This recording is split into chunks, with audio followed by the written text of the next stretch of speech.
you are a little emotional, Stephen A. Take it down a notch. It's Friday. You should be in a good mood. All right, guys, I want to ask you this. Obviously, Tom Brady playing in his 10th Super Bowl. Oh, my goodness. Here we go. Tom Brady's playing his 10th Super Bowl. He has an opportunity to win his 7th ring. Michael Jordan obviously won 6 rings. Dan, I'll start with you. Will a win make Brady the greatest winner in the modern era of team sports? I need a clarification, Molly. Can I add in coaches to this conversation or not? Is it just players? No, you can't add in coaches. Just players. I mean, if we're going to add in coaches, we're not. we have no coaches. Gina Oriem in there, okay? No coaches. No coaches. Oh, there we go. Yeah, actually, because you went Gino and you went UConn, I'll allow it. Now carry on. So dirty. UConn. If Tom Brady wins, if they win, Tom becomes the greatest team winner or winner in team sports.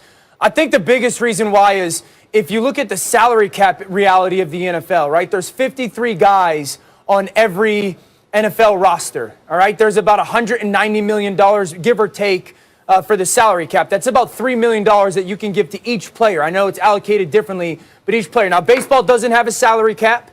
Basketball does. Theirs is about $110 million. There's 15 guys on a roster. You're looking at being able to pay guys on average about $7 million.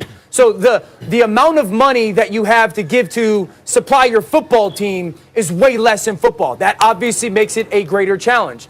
Number 2, there's 11 guys on the field at every time. There is more variance for failure, more variance for a mess up, because you have a greater number of people on the field at the same time in football than any other sport. So there's more a necessity for Tom to be better to kind of cover up for those. And then the reality is no position in sports is more dependent on the quarterback. No position has greater impact in team sports than the quarterback. And so for those reasons, if Tom's able to pull this off with all of those attributes or variables tied to this, he's the greatest winner in team sports, greater than Bill Russell, greater than Wayne Gretzky. I put Tom up there. I disagree. First of all, a hot goalie can really affect the outcome of a postseason series. I'd say a great superstar in basketball has more of an influence over the fortunes of his team than a quarterback in football. And that's one of the reasons arguing against Michael Jordan. The answer is Michael Jordan. First of all, Bill Russell, by the way, was playing in a very different league. Far fewer teams, not as much worldwide competition for those spots, not as much international talent, et cetera, but really far fewer teams. And he had a great team around him. Although Bill Russell, 21 times in his career as an amateur and pro, faced elimination, right? It came down to the deciding game. He was 21-0. Bill Russell is on a short list of the greatest winners ever. Anytime you talk about winners. The answer is Michael Jordan in the modern era. Let's say post-Bill Russell. The answer is Michael Jordan. He doesn't have an Eli Manning on his resume. He had no rival on the other team because, after all, if you give Brady all the credit for winning, then Eli, who out-clutched Brady in those Super Bowls, also deserves credit for beating him. There's no one like that with Michael Jordan. There was never a contemporary of Jordan's great or a guy who rose under pressure who ever knocked him out when he had an all-star with him. When Pippen reached his prime, his second year as an all-star, Jordan was 6 for 6 whenever he played a full season in the championship, never went a Game 7. The reason Michael Jordan's brand is the biggest by some multiple of anyone else in the history of world sports is because he is the ultimate winner. He was better than Magic and Bird by his 3rd season. He's the greatest player of all time, or the best ever, by his 3rd year when he averaged 37 points in a hand-checking league. That's not what did it. It's that once he got a crew, he never lost. 6-0 with 6 knockouts. Well, according to you, Bill Russell never lost either, 21-0. That we can't ignore that in those closeout games. Listen, 11 titles in 13 years on a pro level, a national champion, an Olympic gold medalist. And the last part that really resonates with me is those very times that you're talking about he was living in. Think about what he had to go through. When you talk about boxing, because very few people on the planet know more boxing than you, when you talk about boxing and we call Ali the greatest, it wasn't just because of his skills in the ring. It was the level of adversity that he had to face and what he endured and what he had to overcome in order to becoming a champion. Well, let's take into account that for Bill Russell. In Boston, Massachusetts, this dude is accomplishing these things. winning with such a degree of regularity and then becoming a player coach and being a champion as a player coach. So you're talking about greatness, accomplishments on the court, leadership, with a level of adversity that he faced that is to some degree is unparalleled in terms of just adversity faced by athletes. If there were no Bill Russells, would there have ever been the Michael Jordans? And so those are the kind of things that I think about when we talk about the greatest winner in team sports. And oh, by the way, they weren't all black players. Had some white players he was coaching too. So he had to get those dudes in that particular period of time to listen to him and buy into what he was selling as an authoritative when people figure. Didn't like when the black guy was the boss. As the black guy was the boss, he was an authoritative figure, and still they won. I'm going to give it to you right now. Let me just quickly say, all that Stephen A. said is true about Bill Russell. Look up his Game 7 numbers. Just look up Bill Russell Game 7 numbers. If you want a good laugh, 30 points, 40 boards. Sorry, go ahead, Dan. Yeah, I mean, here's a question I'll ask you guys. Doesn't the reality that basketball and baseball have series, like those guys can have off nights, those guys can fall down 2-0 and still win the series and lead themselves to winning the championship? Like, football is sudden death. Football is win or go home. And to go on that journey, like, you can't, Tom has never really been afforded the journey of having an off night, having a game that you're not at your best. Like, when he's gotten into the playoffs, more often than not, he's had to go win 3 straight games. And without like being perfect or darn near it in all of those opportunities, his football team is going to lose those games. And so the amount of championships goes so down. So, like, I think that's got to carry some weight for Tom Brady to realize, like, there wasn't the series aspect of it where you could fall down and not have your best start and still climb your way into it. I'm assuming Russell and Jordan, Wayne Gretzky, a Mickey Mantle type of guys, those guys did that stuff. Tom Brady was never afforded the opportunity to be off or have a wrong night or an off night and still go win his championships. That's a good point, but let me put it another way.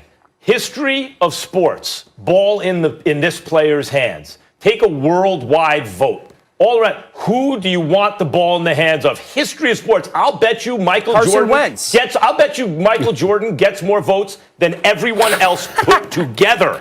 And that's why he is the greatest guy. You're talking, Max. Did you not hear what Dan said? What's that? Carson Wentz? He said Carson Wentz. I'm trying to ignore that. He said Carson Wentz. Go ahead. It was such a good point I was making. You just ruined it. Yeah. You ruined the whole thing, Carson. Sorry, Max. I had to, man. What's the matter with you?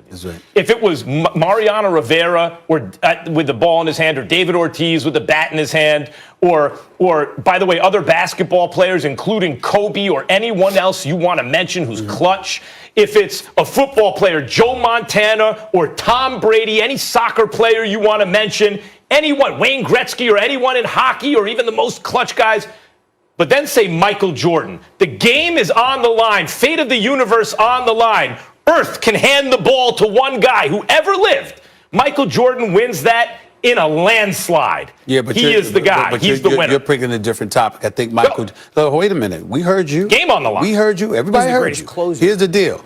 Michael Jordan, to me, is the greatest player who ever lived. You know how I feel about him. But the point that I'm trying to make is that when we talk about the greatest winner, we're talking about a multitude of things that come into the equation. And when you think about the team sport that it is and how much harder and how one person can't necessarily dictate the outcome like they can in other sports. And then you take into consideration what Tom Brady has managed to do. You hear former players saying the Patriot way is about Tom Brady. It doesn't mean that they're right, but this is how they feel. Okay, you look at Bill Belichick, the greatest coach in the modern era, but people are saying, look at what you are with Tom Brady. Then Tom Brady goes to Tampa. Well, Bruce Arians was the coach of a 7-9 team. Bruce Arians, a coach that took the Arizona Cardinals to the NFC Championship game, but they got trounced by the Carolina Panthers years ago. Bruce Arians was the guy that took over for Pagano when Pagano went down because of his battle with cancer a few years ago in Indianapolis. He was also the offensive coordinator for the Pittsburgh Steelers. But his greatest success has been this season with Tom Brady, who happens to be 43 years of age, and you got guys clamoring to play with him and what have you. There's something about him as a leader not just a player that we can't ignore. And then if you got a 7th Super Bowl championship on your resume and you've beaten the modern day GOAT in Patrick Mahomes to pull it off, I don't know how we can look at anybody outside of Bill Russell as being the greatest winner in a team sport. You guys are making good arguments. It's a good. I think Michael Jordan wins, but I want to shout one other guy out we haven't mentioned, Kareem. Of course. The greatest college player ever. He was only allowed to play 3 years back then. 3-time player of the year, 3-time champion. But you know why he doesn't get it, right? They almost never lost, and then 6 But champions. you know why he doesn't get it, right? Pro. He doesn't get. I'm not saying because All I right, love guys, let's Kareem. make some predictions. Hold on. I love Come Kareem. on. It's just that he won 5 of his 6 after he got magic. Okay. Go ahead, Molly. All right. We'll save the rest of the Kareem debate for another day because it's a Super Bowl Friday. So let's start making some picks. Tell me why. I'm going to start first. I'm going with that bad man, Tom Brady, Teflon Tom, going for number 7, winning MVP, Bucks, 31-27. See y'all on Monday. Stephen A.?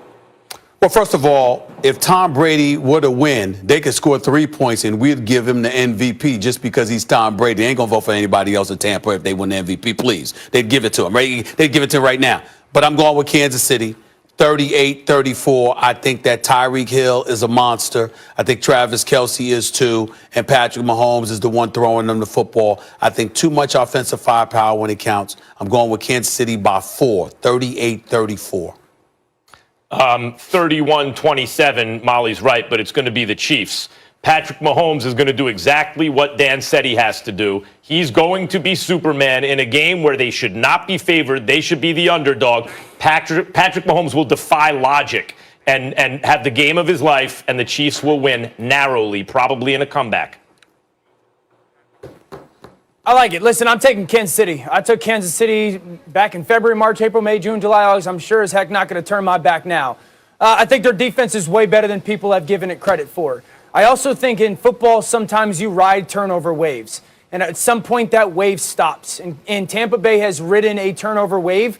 And Patrick Mahomes does a lot of things. He just doesn't give the ball away that often. I don't expect him to do it in the Super Bowl.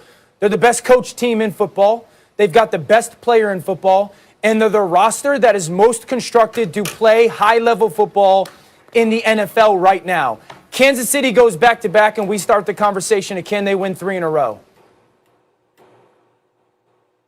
All right, real quick, guys, give me your MVP. Dan, you up first.